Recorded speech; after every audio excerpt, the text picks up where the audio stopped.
Happy Monday, everybody, and welcome to What Moves You.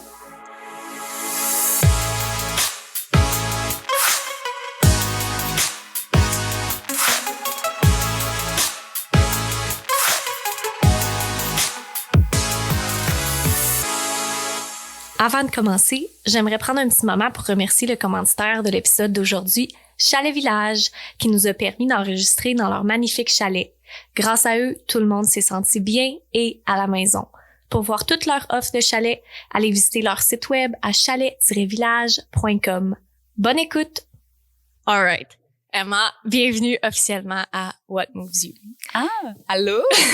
Je suis excitée. Yes. Bon. Fait un peu comme je t'ai dit, je vais juste le recapper un peu pour les gens qui écoutent. Aujourd'hui, la conversation, j'ai fait pour moi. Moi, j'ai des questions que juste à devoir aller ces réseaux sociaux, d'avoir vu ton documentaire Immersion Mont-Blanc que moi j'ai, que je suis curieuse de... Je me suis vraiment vue dans ton histoire, dans ton parcours. Fait que les questions aujourd'hui, c'est plutôt personnel. C'est vraiment pour moi. Je cherche à apprendre, à mieux te connaître, puis d'apprendre de toi finalement, sans trop mettre de pression. Mais je trouve que ces conversations-là, ça se porte très bien pour en apprendre puis d'en retirer. Fait que c'est vraiment ça le but pour moi aujourd'hui. Fait qu'encore une fois, on coupe, on arrête si t'es pas à l'aise. Fait que je voulais commencer un peu avec te partager un petit moment que j'ai vécu récemment qui m'a vraiment touchée. Puis quand je suis allée voir ton documentaire Immersion Mont-Blanc, ça m'a vraiment fait wow.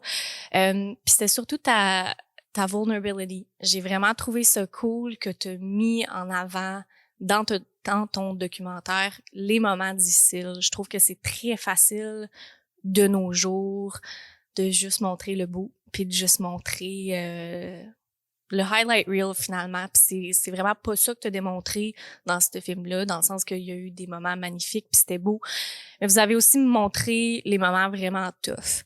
Fait que je me demandais, tu sais, pour toi, dans la création de ce documentaire-là, est-ce que c'était quoi l'intention derrière de ce côté-là? Parce que tu as été quand même impliqué dans le montage. Y a-t-il une raison vraiment pourquoi toi, montrer cette partie-là, c'était vraiment important? Ouais, ben en fait, je pense que avant même d'avoir vécu l'expérience, je voulais partager ce que j'aurais aimé voir moi personnellement comme coureuse en trail en devenir ou alpiniste en devenir, tu sais. C'est comme, on dirait que quand j'étais dans une période plus d'apprentissage, période dans laquelle je suis encore, là, mais que, tu sais, j'étais vraiment plus débutante, je savais vraiment pas à quoi m'attendre de c'est quoi la trail. Puis, tu sais, vraiment aller jusque dans les détails. C'est quoi que tu manges? Comment que tu te sens? Est-ce que tu es essoufflé? Comment tu respires? Quand est-ce que ça se marche? Tu fais pipi où dans la trail? Tu t'habilles comment? Est-ce que c'est normal de sentir pas bon au bout de 4 jours? Tu sais, c'est vraiment des questions un peu stupides que tu sais pas tant que tu l'as pas vécu. Puis on dirait que j'avais envie, premièrement, de partager vraiment le rawness de la trail, mais en ayant ça en tête, ça allait vraiment de soi que j'allais vouloir partager les bons comme les moins bons moments. Puis, je pense que c'est ça qui fait la beauté d'une expérience et de la course entre elles. Là. Moi, je peux pas dire que toutes mes courses se sont bien passées. Là, c'est pas vrai. Tous mes entraînements, il y a tout le temps des choses qui vont pas bien. Il y a tout le temps des moments où est-ce que je me sens pas bien. Puis, c'est le processus de forger un petit peu de résilience que je trouve beau. Fait que dans ma tête, on dirait que le moins beau, il est vraiment beau aussi. Puis, ça vaut la peine de le partager, tu sais.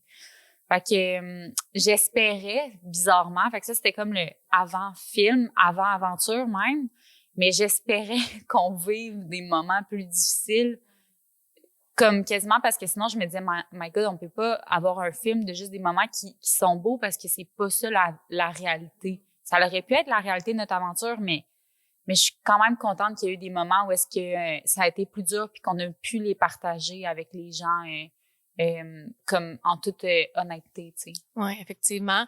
Puis quelqu'un qui regarde ça aurait jamais deviné que tu étais débutante dans la trail. Pour ceux qui suivent pas vraiment ton parcours ou qui viennent juste de te découvrir un peu comme moi, t'as commencé où là-dedans? Ça fait-tu des années que tu cours? Ça fait-tu vraiment pas longtemps? Comment t'as commencé là-dedans? Ouais. Ben c'est vraiment une histoire que je raconte depuis toujours là, puis c'est drôle, c'est que quand j'étais jeune, j'étais dans mon sol, tu sais, je me rappelle, tu sais, quand tu reviens de l'école secondaire, puis là, tu vas dans ton sol puis t'écoutes des vidéos sur YouTube, puis les vidéos qui m'étaient suggérées sur YouTube, c'était tout le temps des vidéos genre Salomon TV Running avec Kylian Jornet qui courait sur les montagnes puis les arêtes, puis je trouvais ça tellement beau. Mais moi-même, j'étais pas une coureuse. J'ai fait de l'équitation puis du ballet quand j'étais jeune. Puis genre les 5 kilomètres Michel Sarrazin, j'avais de la misère à les terminer. Je marchais tout le long. J'étais tout le temps bonne dernière. Tu sais, ma mère, je m'étais inscrite à un cours d'athlétisme parce que je pensais que j'avais du potentiel. Ma mère, elle avait ri de moi tout le long parce que je faisais vraiment pitié. Tu sais, comme j'étais vraiment pas une bonne coureuse. Mais au bout d'un certain moment, j'ai toujours gardé un petit peu de course par-ci, par-là. Puis à un moment donné, je pense que c'est pendant la COVID ou genre en 2021, je pense, j'avais envie pendant l'hiver de m'approcher de la montagne. J'ai vraiment eu un désir de m'approcher de la montagne un petit peu étrange. Je voyais des personnes qui couraient dans la montagne, je me disais, mon Dieu, ça a vraiment l'air le fun. Fait que j'ai comme pitché à mon frère puis à ma mère qu'il fallait qu'on s'achète un chalet au Mont-Sainte-Anne.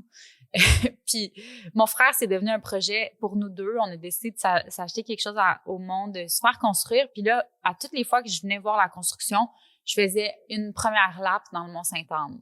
Fait que là, je montais à la marche, puis je redescendais à la course. Puis là, j'étais allée m'acheter une petite baisse d'hydratation. Puis là, je me disais, OK, genre, c'est ça la course entre elles.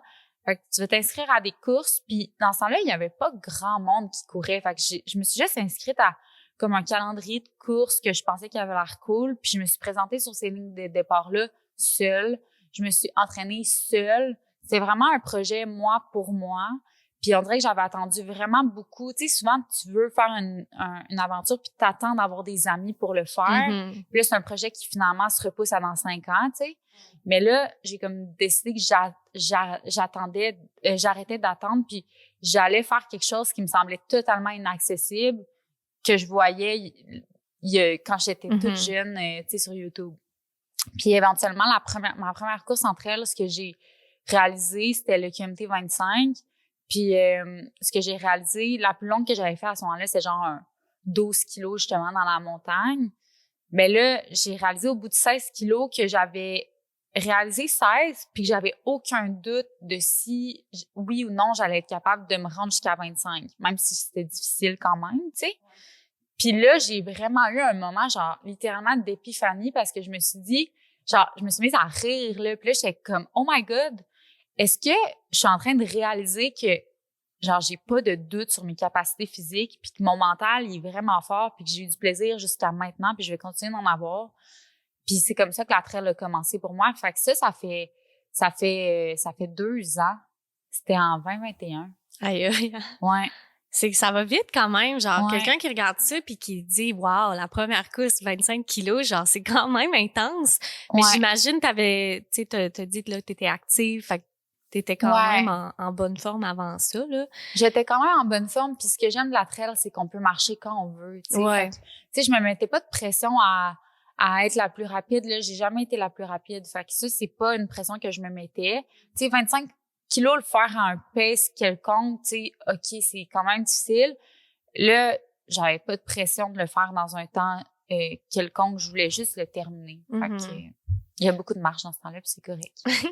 Puis dans ces là 2 ans, y a-tu vraiment eu comme un moment déclencheur? Tu sais, là, t'as parlé d'un sentiment comme you were called finalement vers la montagne. Y a-tu eu un moment genre déclencheur pour ça? Tu vivais-tu des affaires dans ta vie? Est-ce que c'était vraiment juste des fois la vie nous montre des signes puis là c'était la première fois que tu les écoutais? Genre ça a été comment le ressenti de ça? Hey, c'est une bonne question là, mais ça me fait full réfléchir parce que dans le fond, moi je suis avocate, OK? J'ai tout fait très vite, OK? On peut s'en douter, là. J'aime ça faire les choses quand même relativement rapidement, ce qui est pas toujours bon non plus. Mais là, à ce moment-là, dans le fond, moi, c'est ça, j'ai fait mon bac en droit, j'ai tout de suite fait mon barreau, tout de suite après mon barreau, j'ai fait mon stage, puis j'ai fait mon MBA aussi en même temps. J'ai comme tout fait vraiment très rapidement. Puis ma pratique en droit, elle a commencé en droit des valeurs mobilières, fait que tout ce qui était compagnie publique, financement, marché boursier, fonds d'investissement, dans un cabinet privé que j'adore d'ailleurs. Tu sais, c'est une équipe exceptionnelle. Le cabinet s'appelle Stemona. C'est vraiment une belle qualité de client, une belle qualité de dossier. Mais la pratique en valeurs mobilières est très... elle fluctue beaucoup. Puis quand je suis arrivée puis que j'ai fini mon stage, ça a été le début d'une période extrêmement achalandée en valeurs mobilières, quelque chose qu'il n'y avait jamais vraiment vu. Il n'y avait pas vraiment de junior avec moi, fait que j'étais juste avec 2 associés et moi, puis je prenais le travail pour 2, là, littéralement pendant, tu sais, de 2019 à 2021 facile, là. Fait que je me rappelle que à un moment donné, tu sais, je travaillais vraiment beaucoup, puis j'avais pas le temps de faire de sport du tout. J'étais incapable parce que je travaillais Pas de trop. temps, c'est ça. Je me rappelle d'un week-end que j'avais pas à travailler. Tu sais, on se faisait des appels genre le samedi matin à 9h pour se dire hey, « Excuse, je vais être à l'extérieur de 10h à midi, de 10h à 11h, mais de retour à 11h30 pour continuer. » Tu sais, on se faisait des relais comme ça, là, tu sais. Puis à un moment donné, un week-end, j'avais pas besoin de travailler. Puis là, j'ai regardé mon écran d'ordinateur, puis je savais pas quoi faire. Genre, je savais pas quoi faire. J'étais comme, c'est quoi que les gens font dans la vie quand ils travaillent pas? Genre, je comprends pas. Je suis allée prendre une marche dans le Vieux-Québec. J'ai trouvé ça tellement plate. Là, j'étais, ben là, c'est quoi qu'on va faire? Puis là, c'est un peu dans ce contexte-là, quand il y a une période un petit peu plus tranquille au bureau pendant le temps des fêtes, que j'ai comme fait, OK, je vais commencer à courir. La passion de courir est née d'un moment un petit peu plus tranquille que j'ai eu au bureau où est-ce que je me suis dit, OK, je dois vraiment me prioriser. Je me sentais blême puis comme pas vitaminée, genre. C'est clair. Fait que c'est un peu comme ça que ça a commencé. Puis ça l'a pris justement, tu sais, c'est comme si je me suis tellement retrouvée dans la course puis j'ai tellement développé une belle passion autour de ça que ça l'a pris des proportions quand même plus importantes que n'importe quel sport que tu fais un petit peu par-ci par-là, tu sais, je dirais, là. Ben, je trouve que c'est souvent genre une piqûre pour le monde. La minute que tu te donnes la permission de prendre soin de toi-même, peu importe ça ressemble à quoi, que ce soit la course ou genre peu importe, on dirait que le plus que tu le fais, ben le plus que tu réalises, wow, ok, j'en avais du travail à faire, puis il faut que je le priorise. Fait que là, on sait que la course pour toi, c'est une belle façon de faire ça. Ça a été probablement le truc le plus important. Mais y a-tu d'autres choses que tu fais dans ton quotidien pour prendre soin de ta tête, puis de toi, puis de t'écouter un peu plus? Ouais. Je sais que moi, j'ai de la misère à faire ça. Ben, pour vrai, c'est quand même dur, là. Genre, des fois, il y a des périodes dans ma vie où est-ce que j'ai tellement de facilité à connecter avec moi-même, puis d'autres moments où est-ce que j'ai de la misère. Puis là, tu sais, mettons, présentement, dans les derniers mois, là, après le Tour du Mont-Blanc, justement, j'ai tellement eu de la misère à prendre du temps pour moi. Là, justement, tu sais, ma tête, elle roule tout le temps. Puis je vivais aussi un changement professionnel. Fait qu'on dirait que j'avais beaucoup de difficultés à faire ça, mais des choses qui m'aident vraiment beaucoup, là, c'est premièrement le yoga, là. Mais le hot yoga, c'est spécial, mais c'est parce que c'est comme si je rentre dans une bulle là, de chaleur où est-ce qu'il y a rien d'autre qui peut comme arriver, tu sais. Fait que ça, pour moi, c'est un moment pour moi. Tu sais, il y a des gens qui arrivent dans les salles de yoga puis qui apportent leur sel. Tu sais, moi, mon sel est là-bas. Je vais pas le regarder, jamais. Je pourrais pas avoir un dérangement. Je mets pas mes lunettes, je mets pas de verre de contact. Je peux pas avoir d'échange de regard avec personne. C'est vraiment comme connexion avec moi et ma respiration. Le mouvement, tu sais, parce que c'est comme, je trouve, c'est comme de la méditation en mouvement. La course aussi, c'est ça, mais des fois, justement, la course, ça peut être, vu que j'en fais beaucoup, ça peut être un peu trop des fois. Fait que, là, je vais dire les choses qui m'aident outre la course, mettons, à reconnecter, là. Fait que le hot yoga, sinon, la lecture, pour moi, c'est comme un moment où est-ce que je vis dans un autre monde. Puis, je me redécouvre, puis soit des fois c'est un roman que genre justement je suis pas devant un écran en train d'écouter un film Netflix, mais je vis dans le monde d'une autre personne, un character qui m'appelle, ou des fois, c'est vraiment plus des livres de développement personnel. Puis ça, je pense que c'est important d'en lire, mais c'est aussi important de pas trop en faire, parce que des fois, à un moment donné, t'es comme, OK, je vais faire ça, puis je vais faire ça, puis je vais faire ça, puis le souci de faire ton réveil à 5 heures le matin, puis à 5h05, t'es en train de méditer, puis à 5h10, t'as fait ta liste, puis là, à 5h15, t'as fait ton jus vert, puis là, t'es en jeûne pour 8 heures, puis là, en tout cas, tu sais, c'est juste pour dire, il y a tellement de wellness things que tu peux faire, mais moi, c'est le genre de choses que, au final, je pense que ça finit par me mettre plus de pression qu'autre chose. C'est ça. Fait qu'on essaie de garder ça quand même smooth. Puis sinon, écrire dans mon journal, ça aide vraiment beaucoup. Tu sais, j'essaie de me laisser aller dans mon écriture, genre de revenir à la base c'est drôle qu'est-ce que j'écris des fois, là, je sais pas trop où ça s'en va, mais je le relis puis j'écris des choses depuis que je suis jeune, puis je reviens à ce que j'ai écrit des fois il y a 10 ans dans un journal, puis je suis comme oh my god, je suis là, genre, tu sais, je l'ai fait ça, c'est donc même hot.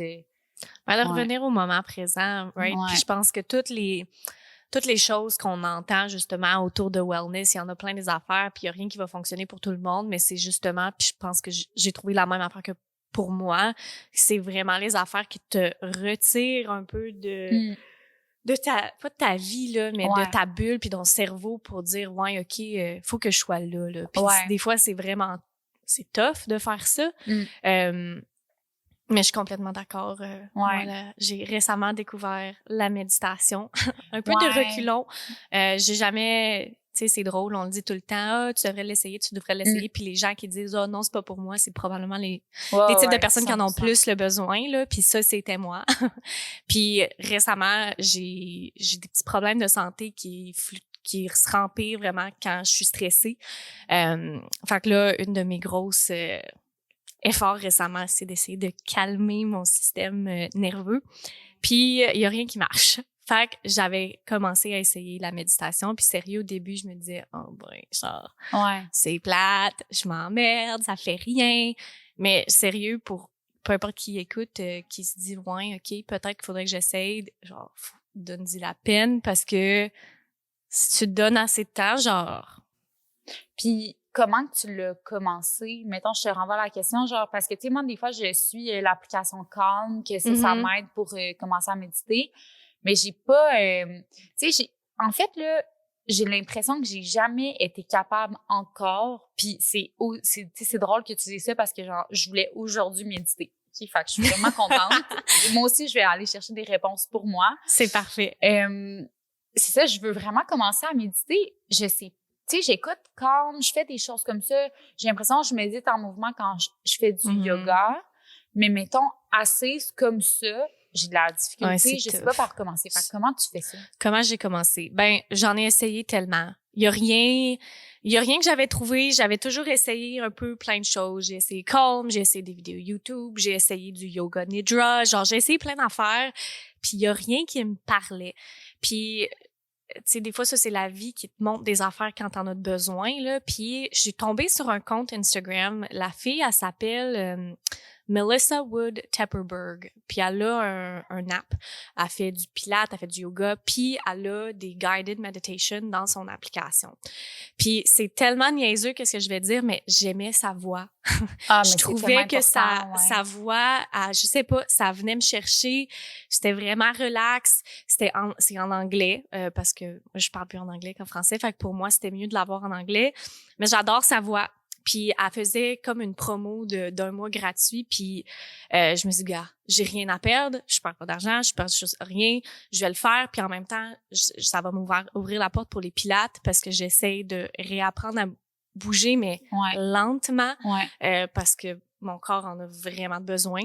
On peut peut-être s'en parler un peu plus tard, mais c'est ça. Fait que j'ai downloadé l'application, puis là, elle a sur l'application comme un 7-day beginner program. Puis t'en as une à chaque jour. Puis la partie que j'ai toujours trouvée dure, c'est que c'était genre 25 minutes, 30 minutes, genre, pas capable. Tu sais, ça t'en prend vraiment des plus petits pour commencer, puis c'est vraiment ça que c'est. Fait que, tu sais, la première, je pense que j'ai faite, c'était 6 minutes, là. C'était vraiment des petits bouts, puis un peu de s'enlever la pression, de se dire, bon, là, il faut que je sois capable de penser à rien. Parce que c'est pas vrai, là. Tu sais, même les gens que ça fait des années, ils font pas juste s'asseoir sur le plancher puis dire, bon, OK, c'est bon, là, je m'allume puis je pense à rien, là. Ça marche pas.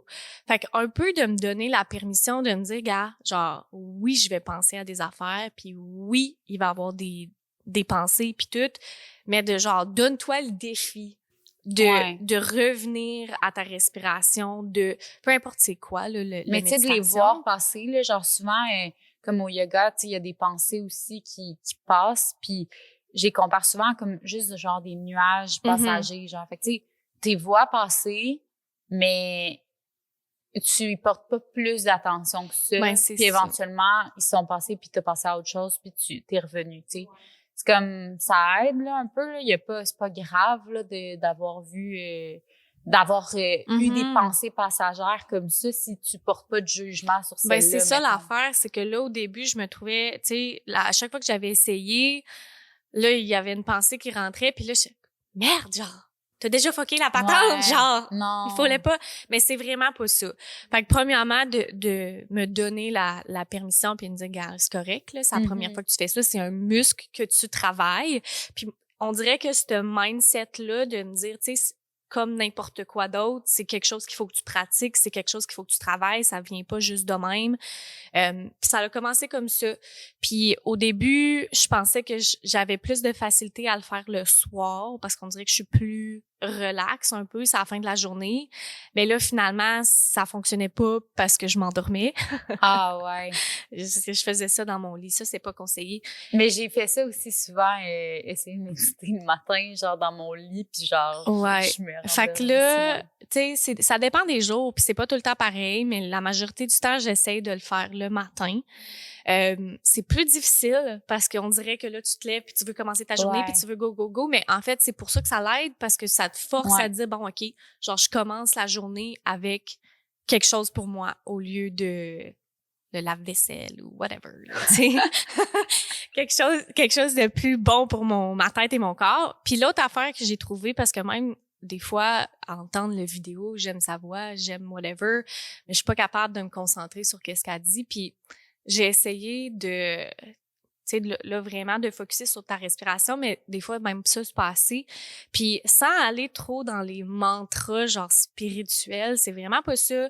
Mais j'ai essayé de choisir, mettons, genre 4 mots que je veux voir dans ma journée. Fait que genre joy, peace, gratitude, love, puis je vais m'y répéter. Fait que genre avec chaque inspiration, je vais en dire un, puis quand je exhale l'autre, puis j'y répète dans ma tête, puis on dirait que c'est pas une pensée, mais ça me permet je suis comme concentrée à ma répétition de mots. Fait que ça fait en sorte que je suis pas obligée de, tu sais, j'accroche moins sur les choses qui passent.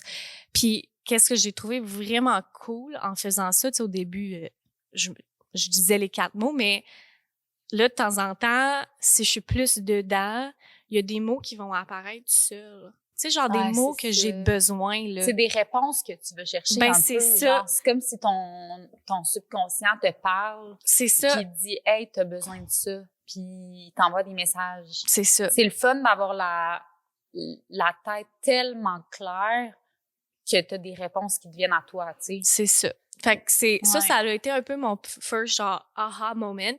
Quand j'ai commencé de faire ça, là, les mots commençaient à arriver, wow. C'est quoi? Mais tu sais, ça n'arrive pas toutes les fois, là. Puis ça, je pense que c'est l'autre affaire. Le conseil que j'aurais, c'est que, tu sais, je peux en faire pendant 1 semaine sans avoir un moment comme ça. Puis là, un beau lundi matin, ça va m'arriver, puis je suis vraiment dedans, puis je suis vraiment concentrée, puis là, j'ai des mots qui m'apparaissent, puis des émotions qui montent. Ça m'a surpris. Je m'attendais pas à ça non plus. Il y a une fois, je faisais une méditation, puis tu mettais tes jambes genre sur le mur pour laisser le sang descendre dans tes jambes. Puis genre, j'étais bien concentrée, j'étais bien dedans, puis genre, je me suis mis à brailler, là. Genre, des émotions qui sortaient, ça vient de où? Puis ça fait juste me montrer qu'il y a quelque chose qui fonctionne dans qu'est-ce que je fais. 100%. Mais c'est pas des moments de même à tous les fois. Fait que Non. ça, c'est... Ça t'a pris combien de temps de te rendre jusque-là? Ça fait peut-être 6 semaines que genre je le fais une fois le matin puis une fois le soir. Des fois, ça n'arrive pas que c'est les deux, là. Il y a des journées, c'est pas constant, mais je fais de mon mieux. Puis, en dedans de 2 semaines, c'est là que j'ai eu le petit moment où que les mots commençaient à apparaître dans ma tête. Puis, mettons, la semaine d'après, j'étais justement dans mon lit avec les jambes sur le mur, puis je faisais la méditation, puis genre, les larmes, là, c'était incroyable. Genre, ça sortait tout seul, je savais même pas pourquoi je pleurais. Puis, en même temps que cette fois-là, il y avait des affirmations qui me sortaient. Tu sais, c'était une méditation à propos du self-love, puis de montrer plus d'amour, puis je m'entendais dans ma tête, là, je me disais, tu sais, I love you, you're a good person. Tu sais, genre, puis je le forçais pas, là, ça venait toute seule avec les émotions, là. Mais je pense pas que c'est pareil pour tout le monde, mais... Ben, le parallèle, c'est souvent après mettons en Shavasana, en yoga, là, souvent, là, justement, des fois, je me mets à pleurer, là, genre, mais c'est parce qu'il y a comme des volets vraiment de méditation. À un moment donné, je me souviens, j'étais dans une période un peu plus difficile, puis j'inspirais en visualisant des couleurs puis après ça, j'expirais en visualisant une autre couleur qui était peut-être un peu plus dark. Puis là, éventuellement, plus j'avançais dans ma respiration, plus mes inspirations devenaient genre claires, c'était genre le ciel, c'était bleu, c'était vraiment clear. Puis là, les expirations devenaient vraiment comme des images, de choses qui m'ont comme affectée dans la vie. C'était comme quand même assez imagé. Ouais. Puis à la fin des inspirations puis des expirations, tu sais, là, on était en Shavasana, genre la position du cadavre à la fin de la pratique. Ouais. Les larmes aussi, là, coulaient. Puis j'étais comme, oh my God.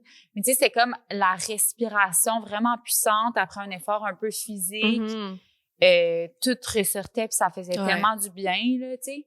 Fait que, mais c'est bon, tous ces conseils-là pour la méditation, je pense que je vais aller essayer ça. Mais tu iras voir son application, c'est pas pire. Puis, on mettra le lien pour tout le monde. Ouais. Puis l'autre truc que j'ai trouvé au début qui m'a vraiment aidé, c'est de juste me lever puis le faire, ça marchait pas. Mais si je faisais, mettons, un entraînement, rien d'intense, genre 5 minutes de yoga ou des pilates ou quelque chose, puis après...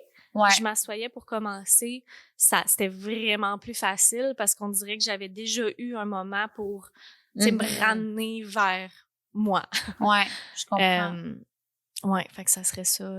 Cool. Merci pour ces bons conseils. Ça fait plaisir. Je suis contente. Je pensais pas qu'on s'en allait vers là, mais c'est parfait. parfait. Non, mais c'est parfait. Moi aussi, je tire ce que je peux tirer de ces moments de cet échange. Bon, je reviens à ma liste de questions. Là, on m'a complètement... On est parti ailleurs, mais on peut retourner où tu veux aller. Oui. Mais là, je reviens sur un point que tu as fait parce que j'étais curieuse. Tu as parlé beaucoup de la lecture, puis des self-help, puis des romans. As-tu des recommandations? Moi, je lis beaucoup. De livres? Hey, j'en ai tellement, là. Bon. Genre, ça, je pense que c'est une de mes conversations que j'ai le plus sur Instagram avec les gens, là. Pour vrai, là, les livres, là. Ben, ça dépend. Parce que ça dépend qu'est-ce que t'aimes, puis qu'est-ce que t'as de besoin, puis dans quel état t'es, tu sais. Est-ce qu'un roman policier te fait du bien en ce moment parce que justement, ça te fait tellement décrocher puis tu vis du suspense, genre, je le sais pas. Fait que, tu sais, mais c'est niaiseux, mais OK, mettons que j'y vais un peu par catégorie, là, mais tout ce qui est policier ou un peu suspense, là, ou romance, Colleen Hoover, c'est vraiment un best-seller, mais tu sais, d'habitude, quand je vois des best-sellers passer, je suis plus du genre à, justement, passer. Parce que je me dis des fois, oh my God, c'est un hype, ou tu sais, c'est pas si hot que ça. Mais pour de vrai, j'ai vraiment réussi à décrocher, là, en 2 secondes en lisant ces livres-là. Puis tu sais, à la place d'écouter un Netflix, je lisais du Colleen Hoover. Ou Joël Dicker, là, que c'est vraiment comme super policier. Mais tu sais, c'est vraiment de la lecture bonbon, là, littéralement. En termes de livre qui me fait vraiment beaucoup de bien, L'Alchimiste de Paulo Coelho, qui est exceptionnel. Ça me fait vraiment reconnecter avec un peu mon why, mon trésor, ce que je suis. C'est une lecture que je refais quand même souvent. Le pouvoir du moment présent de Eckhart Tolle, c'est vraiment un classique, mais j'aime vraiment ça. L'art du bonheur aussi, c'est avec Mathieu Ricard. Puis c'est ce que tu réalises quand tu lis l'art du bonheur, c'est que dans le fond, tu vas avoir des émotions, ils vont arriver, mais t'as pas besoin de les classifier nécessairement comme des choses positives ou négatives. Fait que ça a été vraiment un bon livre que je relis quasiment à chaque année en fait là. Puis The Mountain is You aussi, c'est un livre qui me fait, je me souviens plus c'est qui l'auteur, mais en tout cas je pourrais laisser une petite liste des livres qui m'ont beaucoup move là. Puis sinon 2 livres OK, côté littéraire, je vais quand même dire Laurent Godet, c'est mon auteur préféré là, genre tous ses livres sur en fait Salina, La mort du roi Tsonga, c'est comme des romans un peu plus poésiques, puis mais c'est comme basé sur des faits historiques aussi, puis c'est vraiment de la belle littérature là, un peu comme Kundera, un peu dans ce genre-là, je trouve là.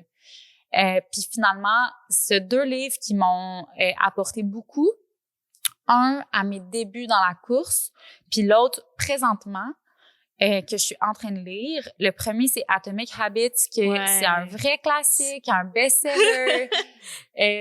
J'aime pas trop dire genre faut que tu ailles lire Atomic Habits, mais Atomic Habits, c'est comme un peu le début pour moi de prendre des actions concrètes, alignées avec ce que je suis ou ce que je veux devenir, puis qui m'a donné les outils concrets pour y arriver. Puis je le lisais, ça se lisait vraiment, vraiment vite. J'étais au Salvador à ce moment-là. Puis j'ai réalisé au Salvador des choses que je pensais pas être capable de faire dans un voyage, tu sais. J'étais partie, tu sais, je courais, justement, j'avais commencé un peu à courir entre elles, puis j'étais partie courir un 30 kilos autour du Salvador dans des chemins de terre, genre perdus avec un de mes amis que je m'étais fait là-bas. Puis dans ce temps-là, tu sais, pour moi, courir un 25 kilos, c'était quelque chose que tu faisais en race, que genre tu t'étais entraîné pendant 3 mois pour. Puis là, un beau dimanche matin, je suis allée courir un 30 kilos au Salvador. Je suis genre, oh, wow! J'aurais jamais cru pouvoir faire ça un jour. Puis c'est ça, Atomic Habits, ça a été vraiment pour moi ça a été concrètement des beaux changements. Puis là, je suis en train de lire Lighter de Young Pueblo. Puis je suis comme rendue à une étape où est-ce que ça m'apporte beaucoup. Des fois, je pense que je suis très difficile envers moi-même. Puis j'ai de la difficulté, tu sais, à m'accepter comme je suis, tu sais, à me démontrer du real self-love. Ouais, c'est ça, c'est vraiment tough. Tu sais, on est tellement difficile envers nous-mêmes. Puis des fois aussi, je suis loin d'être une personnalité publique, là, vraiment loin de là, mais des fois, je reçois des commentaires qui viennent vraiment me faire des fois des pensées, ça vient comme valider des peurs, des choses, j'ai peur de déplaire puis tout ça. Fait que d'avoir beaucoup l'œil public des fois sur ce que je fais ou ce que je dis, des fois ça fait en sorte que je suis pas focusée sur moi, est-ce que je m'aime, mais plus est-ce que c'est généralement correct ce que j'ai fait, est-ce que les gens m'ont apprécié, j'ai pas déplu personne, Là, on dirait que ce livre-là en ce moment, il me ground vraiment plus sur moi, genre être honnête avec moi-même, m'accepter genre inconditionnellement, puis show some self-love, puis genre revenir à la base, c'est quoi du self-love? Ça représente quoi pour toi, ça, du self-love? Genre, comment moi, parce que je me pose la question pour moi-même aussi, parce que, comme je te dis, je pense que c'est le problème de tout le monde. Là, je suis en train de lire un livre en ce moment qui, justement, c'est un peu out there, là. J'étais pas certaine quand je l'ai pris, mais ça s'appelle You Can Heal Your Life de Louise Hay. C'est un peu plus spirituel que d'habitude, là, vraiment, genre l'énergie de l'univers. Je sais pas comment je me place là-dedans encore, mais elle, son approche, c'est vraiment genre que en t'aimant toi-même et en acceptant puis être douce envers toi-même, que nos problèmes sortent de là. Autant santé mentale, santé physique, que c'est vraiment groundé là-dedans. Elle dit plein de belles choses, là, mais genre les outils concrets comment tu fais ça? Tu sais, là, je Ouais. réalise que j'ai un problème, mais comment je le corrige, tu sais? Y a-tu des outils en particulier que t'as ressorti de ce livre-là que tu mets en acte dans ta Ouais. vie maintenant? En ce moment, là, ce que j'essaie, c'est comment qu'ils décrivent le self-love, là. Tu sais, self-love, là, il faut faire la nuance, là, c'est pas genre, tu t'aimes tellement que t'aimes plus les autres ou t'es Ouais. égocentrique, ou encore, c'est pas que, genre, tu t'achètes des biens matériels qui te font sentir que tu t'aimes parce que ça, c'est passager. Mais Young Pueblo, il base le self-love sur 3 éléments. Le premier, c'est radical honesty. Fait que là, tu sais, c'est vraiment d'être honnête envers soi-même, honnête envers l'univers, envers les autres, mais c'est vraiment surtout envers soi-même. Genre, sur ce que tu es, ce que tu aimes, comment tu te sens, qu'est-ce qui se passe, sans jugement. Tu sais, c'est vraiment prendre Ça, conscience de tout ce qui se passe. Puis après ça, il y a le positive habit building, où est-ce que là, tu vas vraiment venir prendre action dans une direction qui est alignée avec ce que tu aimes vraiment, puis ce qui te fait sentir bien, puis ce que tu as réalisé à travers cette honnêteté-là que tu as envers toi-même. Fait que, il y a ça. Puis finalement, il y a le self-acceptance. Fait que de s'accepter comme on est, sans jugement, sans critique. Tu sais, accepter ce qu'on aime le moins de nous, mais accepter aussi ce qu'on aime le plus de nous. En tout cas, c'est comme toutes des choses que je suis en train de travailler, je dirais, pour comme, justement, tu sais, moi aussi, là, il y a des choses que j'aime pas de moi, là. Je pense que tout le monde est comme ça. Fait que là, j'essaie comme, justement, de concrètement le mettre en pratique. Puis là, c'est le genre de choses que justement, je vais faire dans mon journal. Je vais genre écrire des trucs. Puis là, je vais comme, ça va pousser ma réflexion à plus loin que juste quand j'ai réfléchi toute seule.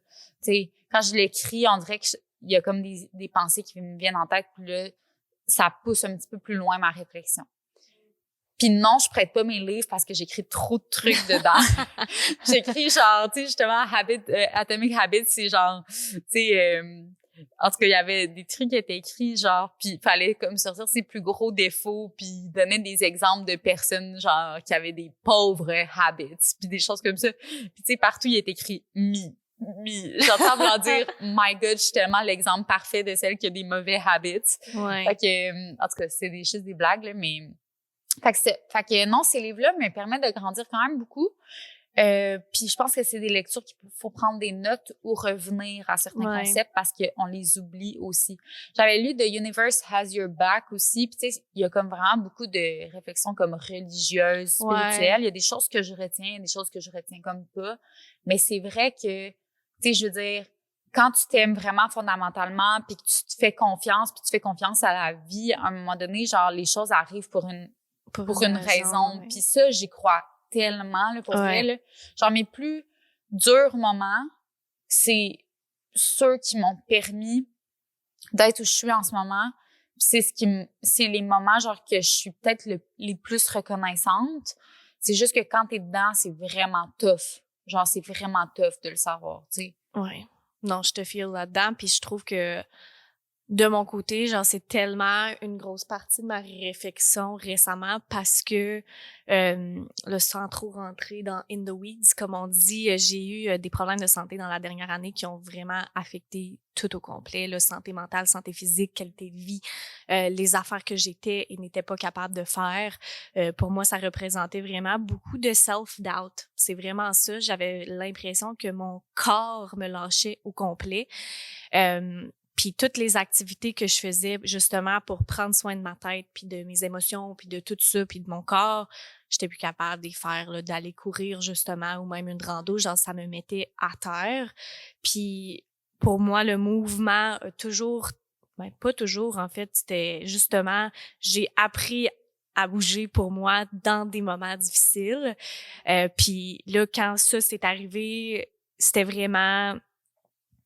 la course surtout là, mais d'autres entraînements, je faisais beaucoup de gym puis vraiment de la muscu puis tout, puis là tout d'un coup genre je pouvais plus les faire. Fait que là de retourner à la place, bon OK, je me sens très, très anxieuse.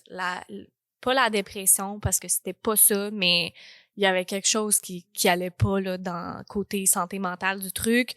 Je peux pas courir, je peux pas faire les activités. Comment que je vais faire pour me sentir mieux, là? Ouais. Puis, dans ces moments-là, ça l'a vraiment été, justement, d'apprendre que le mouvement, ça n'a pas besoin d'être quelque chose intense. Ouais. Juste des fois, de prendre 5 minutes puis faire quelques pauses de yoga, c'est assez. Puis justement, la façon que tu te parles, la façon que tu sais, un peu prendre inventaire de ta vie, si tu veux. Puis dans ces moments-là, justement, j'en ai lu plein des livres de comment je replace. Puis dans ces années-là, autant il y a eu des moments que crime, genre comment je vais m'en sortir, genre c'est pas juste que ça arrive à moi, mais ça, tout le monde qui est malade ou qui ont quelque chose ou qui vit quelque chose de difficile va se dire la même chose, mais j'ai eu aussi tellement des belles opportunités qui se sont présentées dans ma vie quand j'étais prête à les recevoir. Puis, où que je m'en vais avec ça, c'est que c'est des opportunités que jamais j'aurais pensé que c'était là que je m'en allais. Tu sais, t'aurais demandé à mon père ou t'aurais demandé à moi, bon, qu'est-ce qu'elle va faire plus tard dans la vie? Ben, ces affaires-là, là, ça l'aurait pas été sa liste. Qu'est-ce qu'on fait en ce moment? J'aurais pas pu te le dire, là, même un an, là. Puis de voir que le plus que je lean in aux affaires que la vie me présente, qui m'allument, là, qui m'excitent, même si ça me fera pas d'argent, même si c'est un risque, même si c'est pas pantoute qu'est-ce que je pensais faire, que ça, le plus que je lean in, le plus que je me sens mieux et que j'ai de la facilité justement, à me découvrir, à me remercier d'avoir pris, tu sais, d'avoir passé à travers ces moments difficiles-là pour me rendre aux opportunités.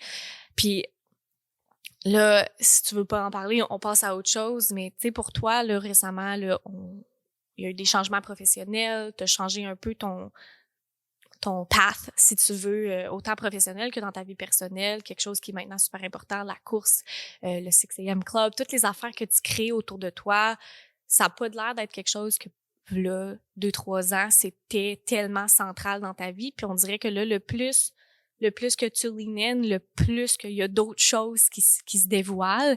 C'est quoi ton ressenti là-dedans? T'as-tu trouvé que quand tu lean in, puis quand tu fais les choix difficiles, puis tu prends les risques, puis que tu vas plus vers les choses qui t'allument, qui te donnent de quoi, t'as-tu plus de facilité à dire « Wow, genre, je t'aime, puis je suis fière de toi, puis t'as fait la bonne affaire. » Ouais, ben, je suis dans ce processus-là, je dirais, c'est quand même difficile à dire parce que avant, j'aurais dit oui. Mais là, en ce moment, là, mettons, là, si je suis 100% honnête, des fois, il y a beaucoup, beaucoup de choses qui se présentent. Ouais. Puis, quand tu fais du bruit ou tu prends action puis tout ça, en fait, je trouve que à chaque fois que j'ai lean in, je suis allée dans ma passion puis pour vrai, je suis tellement reconnaissante.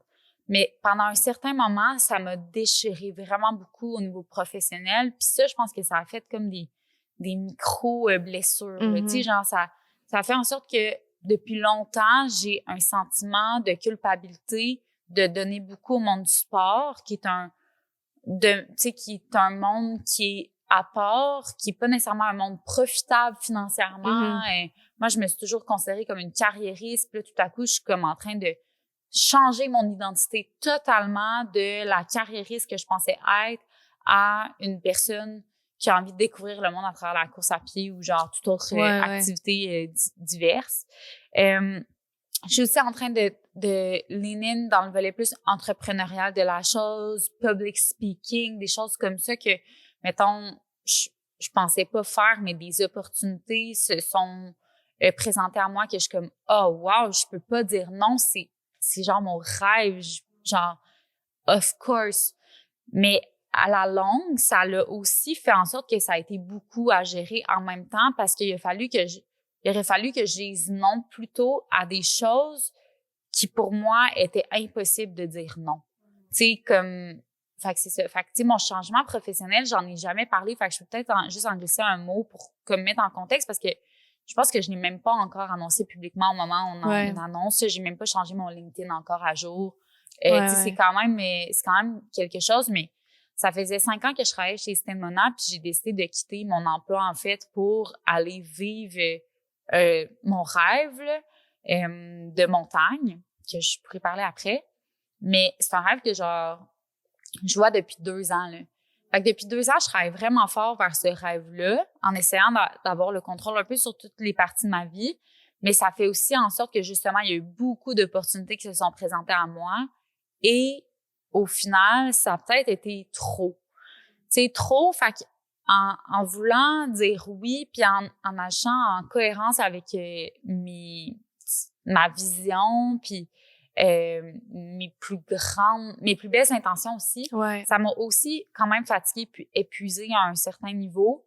Puis là, je suis un peu là-dedans où est-ce que je réalise que, tu sais, je suis vraiment plus fatiguée que ce que je pensais, puis j'en ai pris beaucoup plus que ce que je pensais, puis j'essaie de mettre des limites, mais on dirait qu'à chaque fois que je mets mes limites, on me demande d'en donner plus.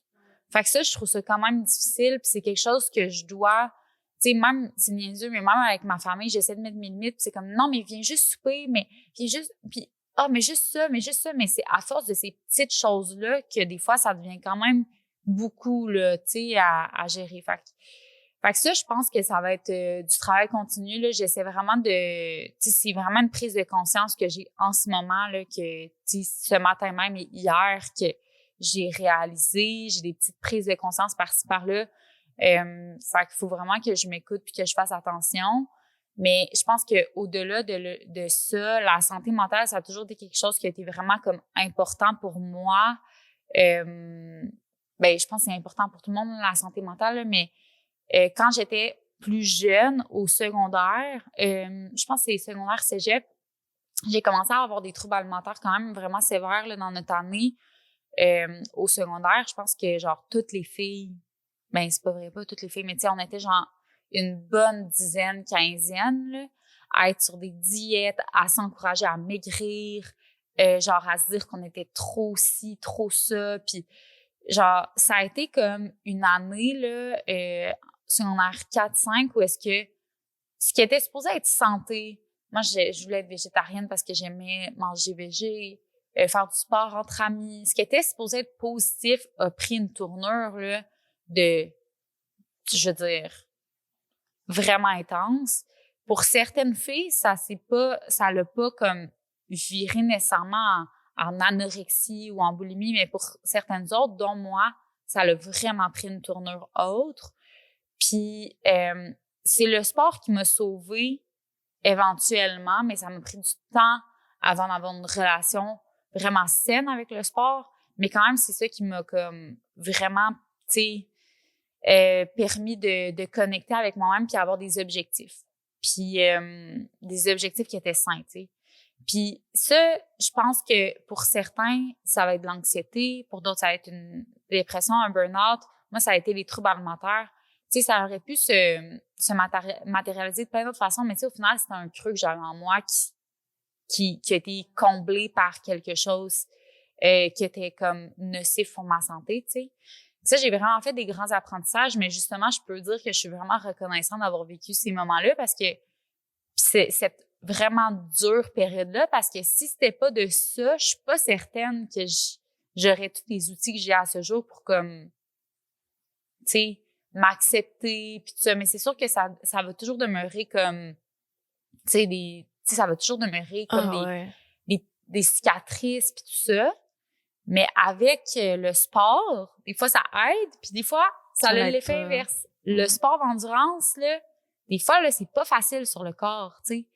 Puis ça aussi, c'est un autre challenge que j'ai, justement, tu sais, quand tu me demandes si j'ai, tu sais, je suis allée un peu à gauche, à droite, là, dans la réponse, mais, tu sais, justement, en tapant in avec ce que j'aime le plus faire, des fois, ça réveille des petits bobos, tu sais.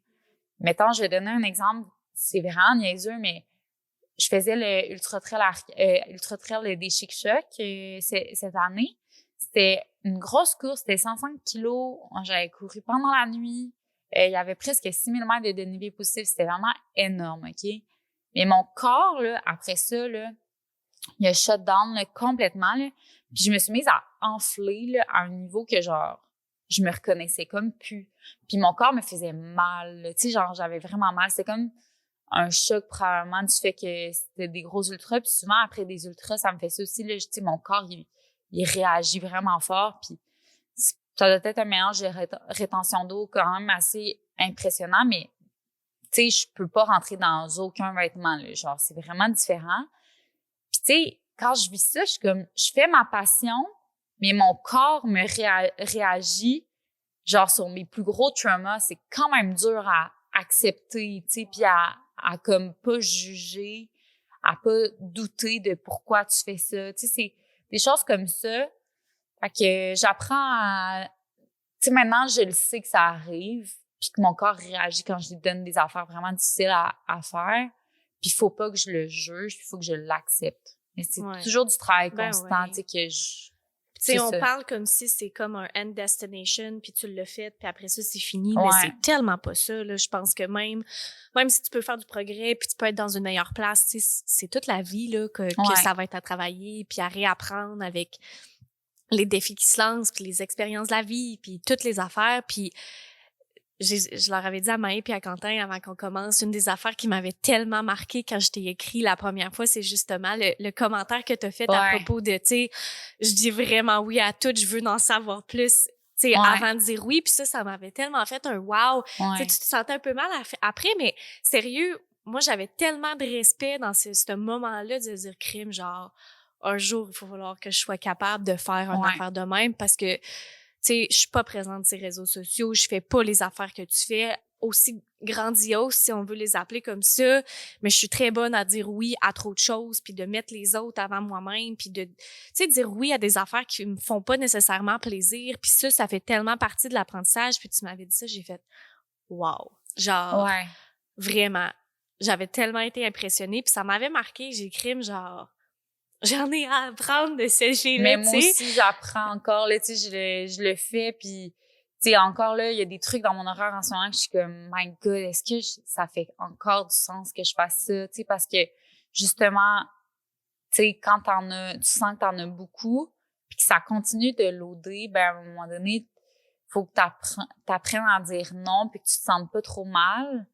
Puis avec les réseaux sociaux, c'est difficile, des fois, de dire non parce que je pense que une de mes forces, mettons, c'est d'être, genre, on dirait que je suis vraiment accessible, je pense, aux gens, puis je bâtis vraiment facilement des belles relations puis des belles connexions avec les gens.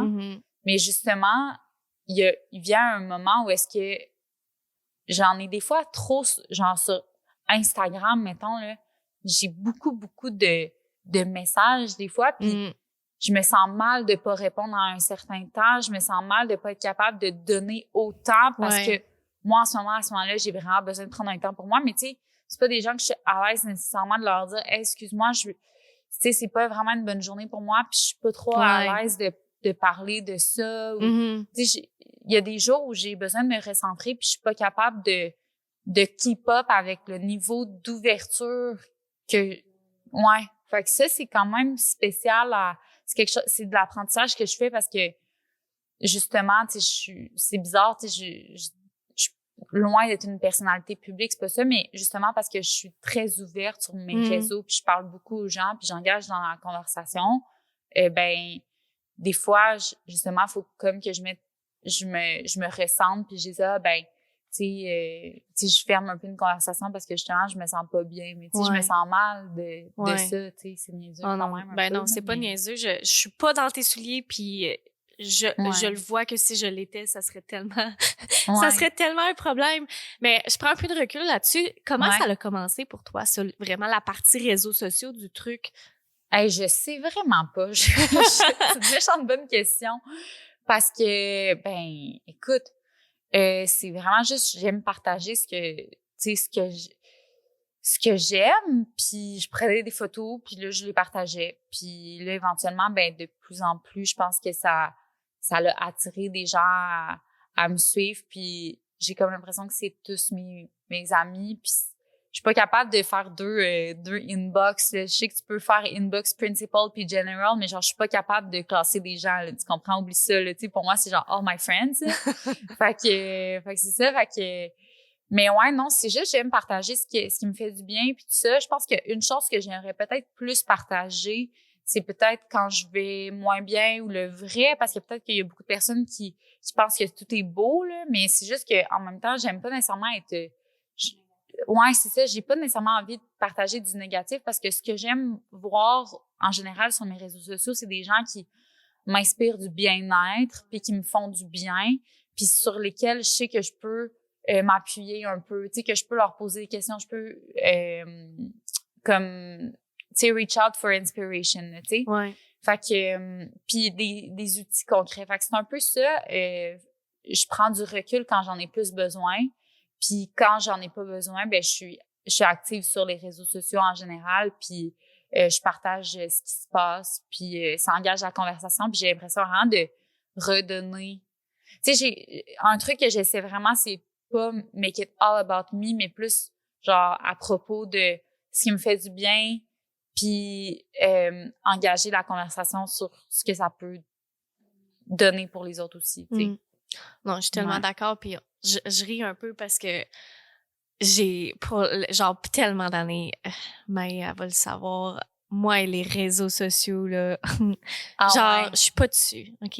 Là, on essaye, le podcast commande, je sais, tu sais, je vois, comme dans mes pages avec la tienne, je vois la valeur que ça peut apporter, le community que ça peut aller créer entre les gens, puis je trouve ça super beau. Ouais. Mais on dirait que ça, peut-être que ça va venir avec le travail, mais j'ai de la misère à me mettre de l'avant comme ça. Tu sais, je vais m'asseoir ici avec toi, je vais te dire n'importe quoi. Tu pourrais me poser n'importe quoi, je te le dirai, puis je suis ouverte, puis je veux partager parce que je trouve que c'est de même qu'on apprend.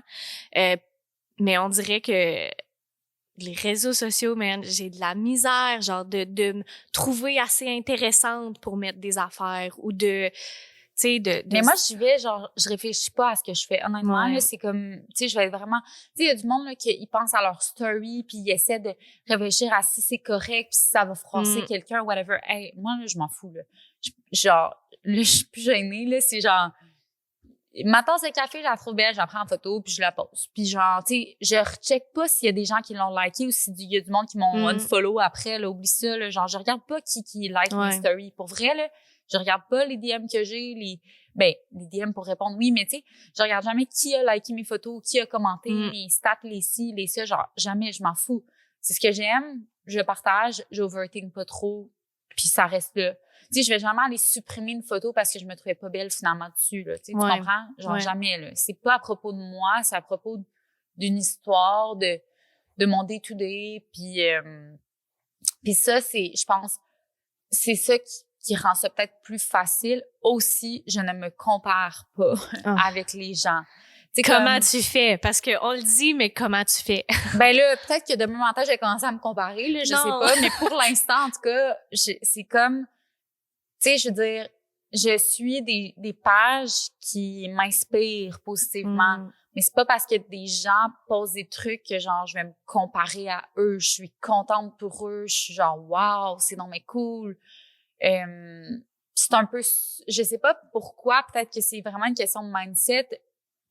Avant, quand j'étais plus jeune, j'avais peut-être plus de self-doubt, puis je me comparais, puis je voulais faire comme telle personne, puis comme ci, puis je voulais être quelqu'un d'autre.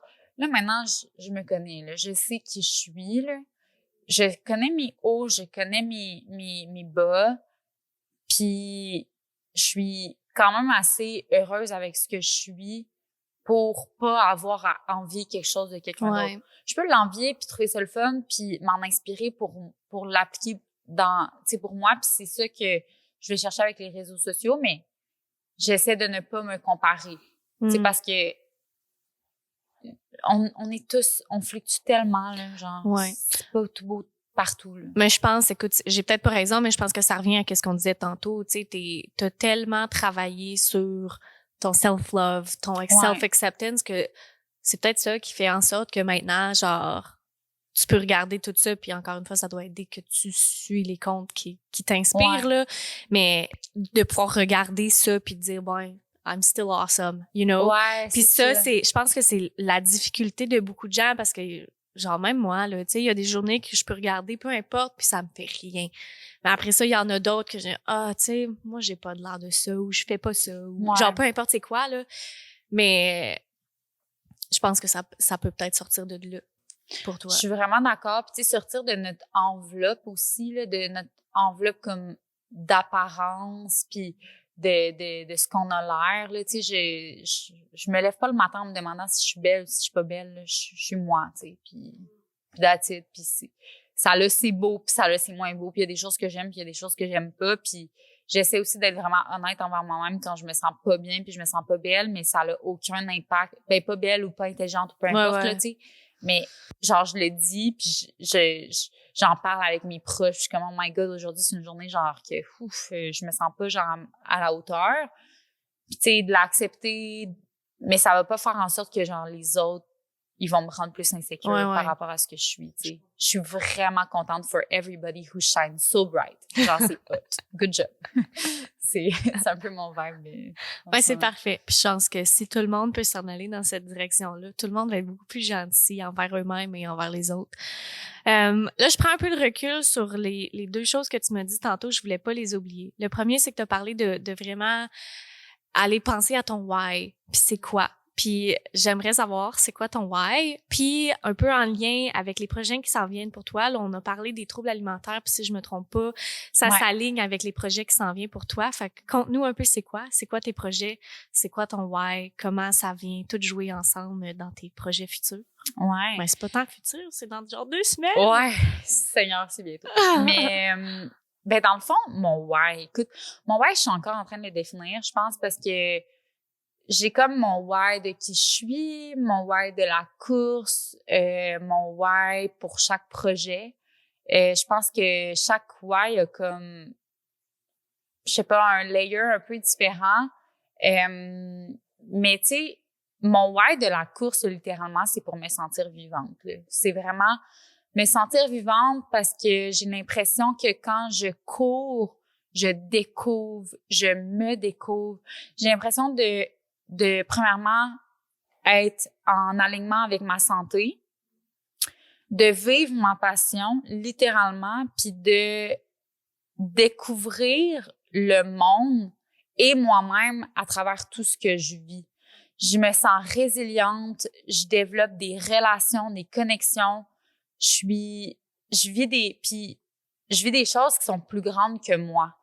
Puis quand je dis justement c'est pour me sentir vivante, c'est que j'ai l'impression que je tape in dans un moment où est-ce que je réalise qu'il y a tellement plus grand que moi, puis que l'impact que j'ai, puis l'impact que le monde a sur moi a des proportions que je pourrais pas vraiment autrement constater, mettons.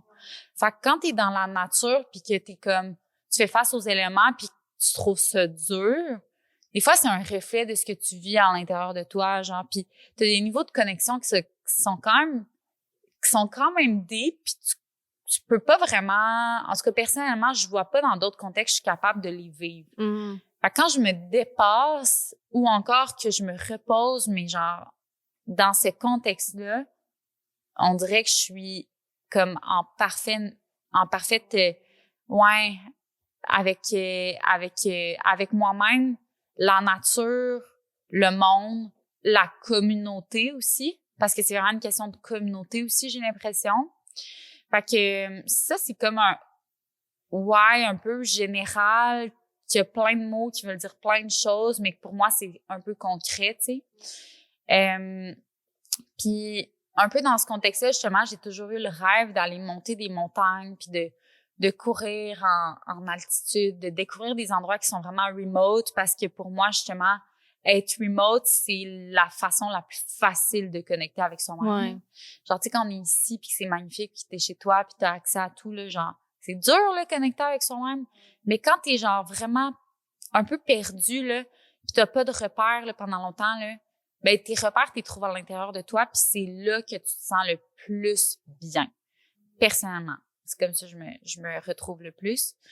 Fait que je m'en vais en Argentine. Je m'en vais le 7 décembre prochain faire Aconcagua. Tenter Aconcagua, le sommet le plus haut sommet en Amérique. Puis le plus haut sommet partout dans le monde, outre la chaîne himalayenne. C'est à presque 7000 mètres d'altitude à Aconcagua. Puis je dis que j'en sais, mais pour vrai, pour moi, Aconcagua, c'est genre une montagne, une femme. Okay? C'est genre une déesse, cette montagne-là. Genre, je la visualise depuis genre que j'ai commencé la trail. Là, je pense au début de l'hiver 2022, j'ai appelé un de mes mentors de montagne. J'ai dit, OK, j'ai vraiment envie de faire un projet. Puis je sais pas trop. Puis tout de suite, c'est l'idée d'Aconcagua qui est arrivée. Puis depuis, genre, on dirait que toutes les actions que j'ai posées dans le monde de la course, c'était dans l'objectif de me rendre à Aconcagua. J'ai même dit lors de mon podcast avec Pas sorti du bois, genre, peut-être Aconcagua, mais tu sais, je savais que c'était genre, ouais, que ça s'en venait, tu sais. Je travaillais fort pour. Puis mon objectif, ça va être de, premièrement, monter cette montagne-là une première fois. En randonnée, ma mère puis mon beau-père vont venir me rejoindre. On va faire genre 3 jours de rando ensemble. Fait que ça devient un peu un projet familial. Ouais. Puis après ça, je vais poursuivre la randonnée. Ça va prendre environ 18 jours me rendre jusqu'au sommet. Ouais. Fait que ça va J'avais être pas réalisé que c'était long de même. Oui, c'est vraiment long. C'est vraiment long. Fait que du 7 au... en fait, je pars le 7. Du 10 au 28 décembre environ, je suis sur la montagne. Probablement qu'à Noël, je vais être en train de faire le summit toute seule sur la montagne. Tu sais, je vais être avec un guide. Okay. Je vais être avec l'équipe de Grales Expédition. Mais tu sais, je vais être avec eux, puis... mais tu sais, je vais être toute seule, genre, pendant Noël. Tu sais, dans le sens, je vais être avec eux, mais j'aurai pas ma famille, je vais peut-être pas avoir de réseau, je vais vraiment être déconnectée. Après ça, je vais redescendre. Puis, mon projet, c'était de tenter de faire un summit push rapide à partir du base camp jusqu'au sommet and back down. Puis ça, c'est le volet peut-être plus performance du projet qui mélange et combine la trail à l'alpinisme. Puis ça va être vraiment comme une première expérience un peu pour moi de tenter quelque chose comme ça. On va essayer de le faire en 24 heures. Dans le fond, en un push. Fait que, si ça me prend 25 heures, moi, je m'en fous, là, mais l'objectif, c'est juste comme de le faire en un push. Fait que ça va être environ 4200 du base camp jusqu'à presque 7000, puis on redescend. Là, ce projet-là, j'ai comme commencé à en parler autour de moi à certains partenaires, à un organisme qui est ANEB, Anorexie Boulimie Québec. Puis il était vraiment emballé à l'idée. Puis tu sais, moi, je gardais vraiment ça pour moi. On dirait les troubles alimentaires, là, j'ai comme pas trop en parler, je veux pas être lourde et tout. Puis là, à un moment donné, j'étais comme, my God, genre, break de tabou, là, sérieusement, là, ça a pas de bon sens, là, genre, c'est la cause qui me touche le plus au monde. Puis à la place de redonner pour cette cause-là, puis d'en parler, puis d'être ouverte, je le garde pour moi parce que j'ai peur d'être lourde. Genre, je contribue à un problème, là, présentement. Ouais. Fait que j'ai décidé de m'associer à la cause pour parler justement des troubles alimentaires dans les sports d'endurance, chose qui est extrêmement présente. Si vous saviez le nombre de messages que je reçois de personnes qui ont des fausses croyances ou des doutes par rapport à eux-mêmes, des choses comme ça, puis qui savent pas trop comment le prendre, Anorexie Boulimie Québec, genre, ils sont en train de mettre en place une maison justement pour accueillir les gens, pour qu'ils se sentent en confiance, puis qu'ils se sentent bien. Ils ont vraiment une équipe formidable pour nous donner tout le support possible. Puis mon objectif, ça va être vraiment de lever des fonds pour eux à travers cette expérience-là. Puis, ce qui est fou, c'est que mes partenaires, notamment North Face et Altitude Sport, ont tellement trippé sur le projet qu'ils ont comme dit « Emmanuel, on veut venir avec toi, puis on s'en vient filmer ça avec toi, on s'en vient sur la montagne, puis on va faire un film pour le festival de Banff, là-bas. » Fait que ça, j'ai appris ça il y a pas si longtemps. Le layer de pression que ça ajoute, je dois avouer que ça a été quand même genre, j'étais comme « Ah ouais, trop cool! » Mais là, tu sais, quand même, t'as-tu pensé leur dire non? J'ai pas pensé dire non. Tu vois, ça, j'ai pas pensé dire non. Juste parce que je me dis, crime, là, tu viens de me dire, bon, tu veux un moment remote, tu veux être toute seule, tu veux vivre ça pour le vivre toi-même. Oui, c'est clair, ça va être vraiment trippant d'avoir une vidéo à travers ça que tu vas pouvoir après ça regarder, mais ça l'enlève ton petit moment. Ben, ils vont être là, honnêtement, là, mettons que j'y pense, ils vont être là juste pour mon sommet de push, là, le record, OK? Puis je vais tellement être seule à ce moment-là, là, que retrouver des gens de Québec, c'est des personnes que j'apprécie, là, c'est des gens que je connais, là, mettons, là. Puis ça va me faire plaisir d'être vulnérable avec eux, tu comprends? Genre, ça va me faire plaisir d'être vulnérable avec eux, ça va me faire plaisir d'être vulnérable dans ce film-là. Je vais être toute seule depuis 1 mois, là, tu sais. Fait que d'avoir des gens qui viennent me rejoindre qui sont avec moi pour ce moment-là, pour partager quelque chose en toute humilité, je prétends pas être une athlète élite, là. Fait que ça, moi, c'est plus la gestion des attentes comme ça qui est importante, mais d'avoir des gens qui viennent avec moi, que je me sens méga en confiance, je me sens super bien, ça, c'est pas un problème. Puis l'équipe est tellement formidable. Pour vrai, tu sais, c'est des amis de Montréal, là. Tu sais, c'est pas, des fois, c'est niaiseux parce qu'on pense que, genre, des grosses compagnies comme ça, c'est des gens qui ont pas, qui partagent pas nos passions, mais au contraire, ces personnes-là partagent à 100% nos passions. Puis, ben, les miennes, du moins, puis sont là vraiment pour être en mode support. Fait que c'est plus une question de gestion des attentes, puis de gestion de la pression que je pourrais mettre à moi-même. Mais eux, s'il y a une chose qui est importante pour eux, c'est de ne pas mettre un once de pression sur moi, mettons. Fait que ça, c'est vraiment cool. Ils sont autonomes, famille, ils font leur truc, puis ils vont venir me supporter là-dedans. Fait que c'est ça le projet, dans le fond, de l'Argentine. Ça va venir vraiment vite, puis je pense que le volet que j'ai le plus hâte, c'est de me retrouver en montagne, un peu seule, remote, puis de vivre vraiment ça. Tu sais, aussi, là, la première portion, c'est de la randonnée, là. J'ai pas à mettre de pression de temps d'entraînement, de vitesse, de whatever. Je suis avec un groupe, c'est le fun, c'est tranquille. Faut y aller vraiment lentement pour justement pas avoir ouais, c'est ça. Je vais pas développer aucun side effect. Je vais m'acclimater extrêmement tranquillement. Fait que ça va être super important. Ouais. Wow. J'ai aucun mot. Tu sais, je savais que c'était gros, mais je pense que j'avais pas réalisé l'ampleur du truc. T'as-tu peur? Moi, j'ai peur un peu pour toi. Pas parce que je doute tes capacités, mais genre... Aïe aïe! Ouais. Ben, oui, c'est sûr, j'ai peur, là, c'est sûr. Tu sais, je pense que toutes les choses que j'ai faites par le passé puis les choses qui m'ont le plus allumé, ça a toujours été des choses qui me faisaient peur. Genre, c'est comme si mes peurs, je suis la première à vouloir aller dedans, genre. Tu sais, comme... pourquoi, je sais pas, moi j'ai l'impression que je connecte vraiment bien avec moi-même puis je me sens justement tellement comme vivante d'essayer des choses que je sais pas si je vais être capable puis que à chaque fois je me prove wrong que je suis capable. Tu sais, à chaque fois je me dis que je suis pas, ou je réalise que oui, je le suis. Là, je sais pas comment ça va aller parce que tu sais, pour vrai, on sait pas c'est quoi la montagne, qu'est-ce qu'elle m'attend, qu'est-ce qu'elle me réserve, là. J'en ai aucune idée. Si c'est comme l'année passée, il y avait extrêmement beaucoup de neige. Tu sais, ça se peut qu'il y ait juste même pas un summit qui soit possible de faire. Puis ce sera vraiment correct. Mais mettons, c'est ça. Fait que ce qui me fait le plus peur, c'est toujours moi. C'est pas vraiment la montagne, mais c'est moi, ma santé, mes capacités physiques, de pas être prête. De pas avoir le mental pour, tu sais, fait que c'est ce que j'essaie de le plus prendre soin de moi pour que ça se passe bien. Puis surtout présentement, après avoir justement pris des décisions quand même concrètes, tu sais, j'ai quitté mon emploi justement pour aller faire cette montagne-là, puis pas parce que, tu sais, la porte est grande ouverte pour après, mais après, je pensais pas nécessairement avoir envie de continuer dans cette direction-là parce que c'est trop difficile à concilier mes passions. Fait que ouais, j'ai pris des beaux risques pour me rendre jusque-là, puis c'est sûr ça donne un sentiment de vertige quand même assez exceptionnel.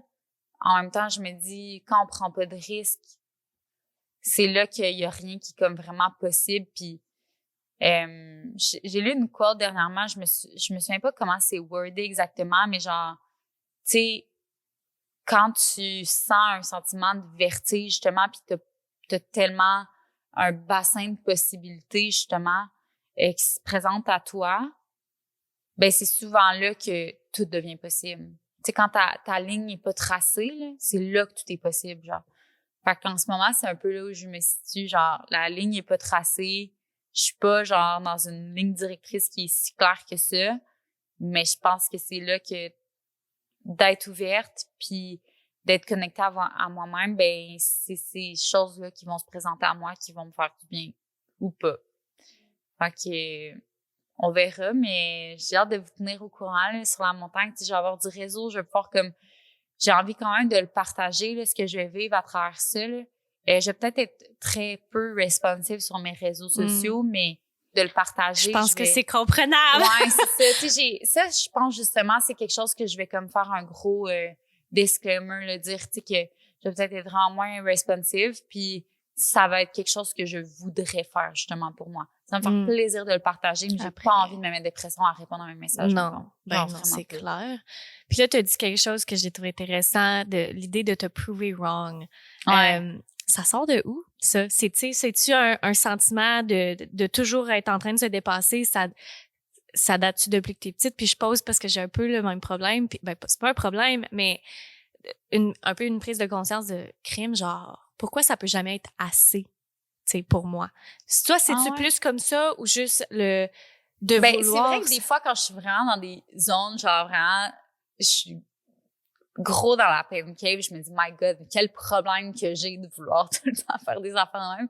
Ça, c'est vrai, mais c'est pas comme ça que je le sens, moi. C'est plus que, genre, j'ai toujours cru que quand je voulais... Puis ça, sérieux, là, je l'ai testé depuis que je suis jeune. Okay? Genre, depuis, là, je pense la première fois que je l'ai testé, j'étais en 4e année au primaire, là. Okay. Ou 3e année au primaire. C'est que quand je veux quelque chose vraiment, vraiment, pour les bonnes raisons, ça arrive toujours. Genre, j'ai comme...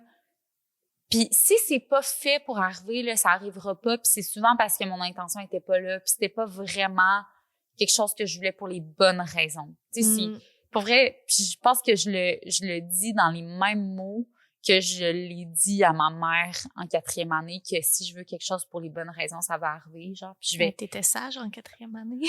Et puis, tu sais, je me rappelle, c'est genre, j'avais fait une exposition sur l'algue bleue, puis mon objectif, c'est que si je gagnais l'exposition, la meilleure exposition sur les algues bleues, je recevais un certificat cadeau que je vais donner à ma mère pour sa fête. Tu sais, c'était genre, c'est aussi niaiseux que ça, là, mais ça a commencé comme ça. Tu sais, ça a commencé... je venais de devenir genre présidente de l'école, puis en 3e année j'avais fait telle affaire, puis en 4e année j'avais fait telle autre chose, puis éventuellement tout était en corrélation, puis tout s'était matérialisé comme je rêvais que ça puisse le faire, mais c'était pas pour des mauvaises raisons là. C'est vraiment que j'avais un désir de m'impliquer pour l'école de cette façon-là, puis ça avait fini par se réaliser parce que j'avais mis tous les efforts nécessaires, puis je l'avais visualisé vraiment fort. Fait que c'est plus dans ce sens-là que genre, I want to prove myself wrong. C'est que il y a ce volet-là en moi que, ben là, maintenant, je sais que c'est plus prove myself right puis prove them wrong. Peut-être plus parce que souvent, quand je parle de mes projets, genre de montagne, whatever, la première chose que je reçois, c'est un regard comme de questionnement, de la peur, du jugement, de la critique, puis tout ça. Puis je me dis, my God, tu sais, ça peut-tu... Est-ce que c'est moi qui est folle ou genre... De tes proches ou genre de juste les gens... Les gens en général. Okay. Mes proches commencent à être habitués, là, je pense. Ouais. Ils commencent à être habitués, mais tu sais, genre, pendant le Mont Blanc, là, l'ascension du Mont Blanc, là, sérieux, je pense que tout le long que je montais, mon guide se vantait un peu aux gens dans la montagne, qui disait « Ah! Genre, on monte du Nidec jusqu'au sommet and back, genre, une journée dans ces conditions. » Genre, puis tout le monde nous regardait, puis il était comme, non. Puis il me regardait, parce qu'il savait tout le temps que c'était un guide, fait qu'il était genre, c'est qui le client, tu sais. Et il me regardait, puis il était comme, il me regardait de haut en bas tout le temps, tu sais. Puis ça, c'est le genre de, tu sais, de regard-là, ben, ça, mettons, surtout que c'était que des hommes, là, ça va me faire plaisir de remettre ça en perspective, tu sais. Ouais. Ça, on vient de rentrer dans toute une autre affaire. Ouais, je sais pas ça. Si je vais aller déballer. On n'est pas obligé d'aller là-dedans, là. Mais ouais. Oui, mais t'as raison, puis good for you, parce que je pense que le monde a besoin de le voir. Les femmes qui t'écoutent ont besoin de le voir. Ça nous amène un peu vers une de mes plus dernières questions. Pour les gens qui te suivent, que ça soit fille, homme, whatever, puis qui te voient aller, puis qui sont inspirés, puis qu'ils savent pas où commencer, ou qu'ils ont des doutes, ou tu sais, ils savent pas trop comment faire. T'as-tu des conseils? Qu'est-ce que tu leur dirais? Ou si t'étais à recommencer, qu'est-ce que tu te dirais à toi-même? Ben, je pense que la première étape, c'est de savoir, d'avoir une petite idée de qu'est-ce que tu veux faire. Tu sais, une petite idée, c'est dur de le savoir vraiment parce que tu connais pas encore ça, mais tu sais, une petite idée de qu'est-ce que tu veux faire, qu'est-ce que tu veux atteindre, puis trouver un objectif concret, que ce soit une course ou une distance ou un événement ou un objectif de participer à une communauté de course. Tu sais, si ton objectif, c'est de courir avec le 6am, ben, OK, comment on va y arriver maintenant? Puis là, après ça, c'est de prendre des petits pas à tous les jours qui t'amènent dans cette direction-là. Je pense que c'est la meilleure solution, tu sais, puis de pas trop se poser de questions, mais juste de commencer. Genre, pas demain matin, pas la semaine prochaine, pas genre quand la nouvelle année va commencer, mais commencer maintenant à genre, mon ventre gargouille tellement, là. Mais de commencer maintenant à genre sortir tes souliers de course, puis genre aller prendre une marche, puis courir un petit 30 secondes au moins.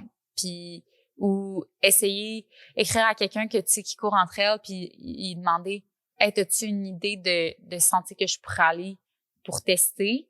Puis s'équiper premièrement aussi, ça fait vraiment une grosse différence parce que t'as pas besoin d'être équipé nécessairement pour courir, mais sentir que t'es en confiance dans tes souliers surtout, là, c'est les souliers le plus important, là.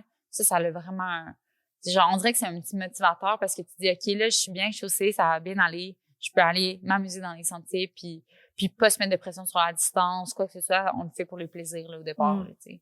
Puis ça, quand une petite question un peu pointue, quand tu te parles beaucoup de la visualisation, puis de ton journal, puis tout, est-ce que ça, c'est quelqu'un qui t'a partagé cet outil-là? Est-ce que tu l'as trouvé un peu toute seule? Puis là, quand on parle de tes buts, puis de prendre les étapes, est-ce que tu trouves que tes écrits, est-ce que le but de la montagne, tu te l'as écrit à quelque part, comme dans ton journal ou ailleurs, ou c'est vraiment là-dedans que ça se passe? Ben, c'est vraiment dans ma tête que ça se passe la montagne, mais c'est sûr qu'elle est comme partout, là. Tu sais, genre, à chaque fois que je pense à quelque chose que je vis difficilement, ben, je la compare à une montagne, mettons. Puis aussi, quand je pense à quelque chose de magnifique, souvent, c'est une montagne, tu sais, fait que, généralement, je pense que c'est dans ma tête, mais c'est écrit un peu partout parce que ça fait tellement partie de moi. Puis la visualisation, je sais pas d'où ça vient. Je sais vraiment pas d'où ça vient. Je pense que c'est peut-être le yoga qui me le fait le plus le voir. Puis ma mère aussi. Puis aussi, genre, je me souviens quand j'étais jeune, je voulais faire du snow. Puis j'essayais de penser à comment faire du snow dans ma tête. Puis je voyais une différence tellement quand je visualisais le mouvement de faire mes changements de direction. Puis là, le lendemain, j'allais genre justement faire du snow. Puis j'étais comme, wow, c'est comme si j'en avais fait hier. Ouais. Mais genre, c'est pas que j'en avais fait hier, c'est que je l'avais visualisé. Fait que de me visualiser faire des choses, ça donne à ma tête tous les outils concrets pour envoyer les bons signaux à mon corps quand c'est rendu le temps de le faire, tu sais. Effectivement. Fait que non, il y a pas, je sais pas où je l'ai appris, mais je pense que c'est par l'expérience que j'ai réalisé que ça me faisait vraiment, vraiment du bien, tu sais. Ouais. C'est incroyable. Bon, j'ai une dernière question. Oui. Là, je suis en train de réaliser que je t'ai pas préparée d'avance, fait qu'on va voir comment ça va. Okay. C'est rien d'intense, mais pour moi, dans ma vie perso, dans ma vie de famille, dans tout ça, la musique a été toujours, genre, un rôle vraiment central. OK, ça va être drôle, ça, je pense. Je peux comprendre pourquoi. Puis, j'en écoute vraiment beaucoup, puis un peu comme on se parlait tantôt, moi, ma visualisation, puis même un peu ma méditation, je la sens vraiment dans ma musique. J'ai vraiment des moments marquants dans ma vie que j'associe à une tune.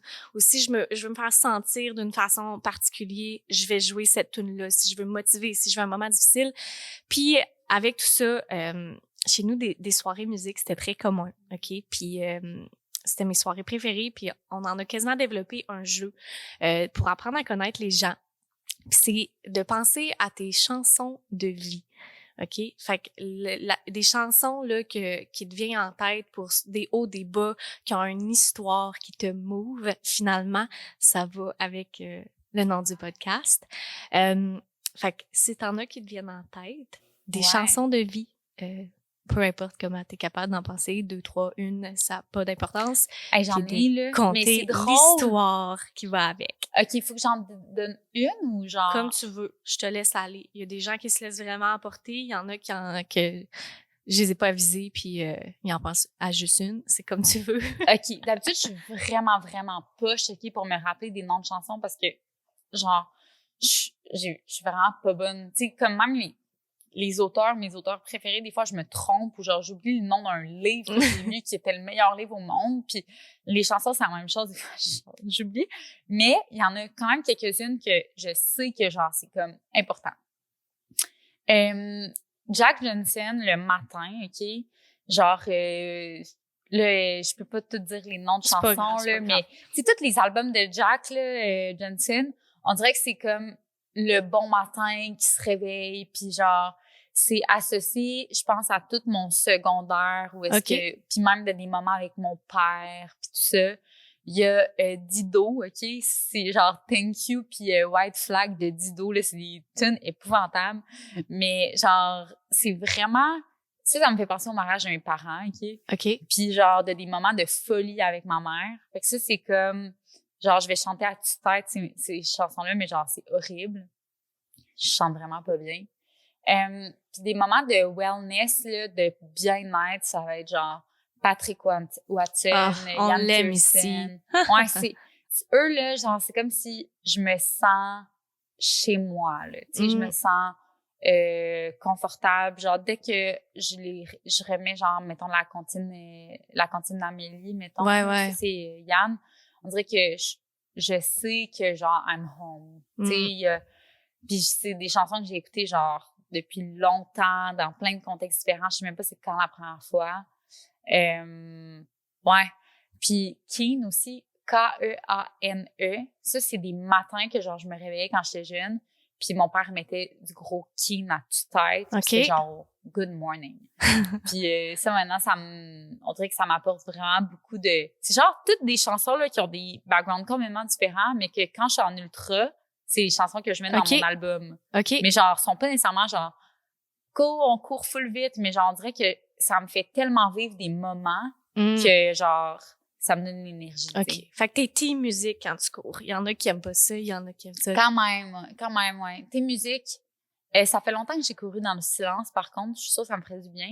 Puis j'écoute quand même beaucoup de podcasts quand c'est des longues courses.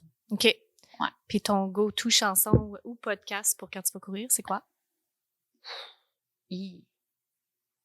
Ben là, chansons, c'est toutes les chansons vraiment nulles. Ben ceux-là que j'ai nommés, mais aussi genre des tunes des années 2000 que j'écoute en repeat, là, genre Black Eyed Peas, genre des trucs de même que j'écoute, genre c'est vraiment vieux, puis je suis comme « Oh my God, c'est tellement bon! » Ça me fait vraiment triper.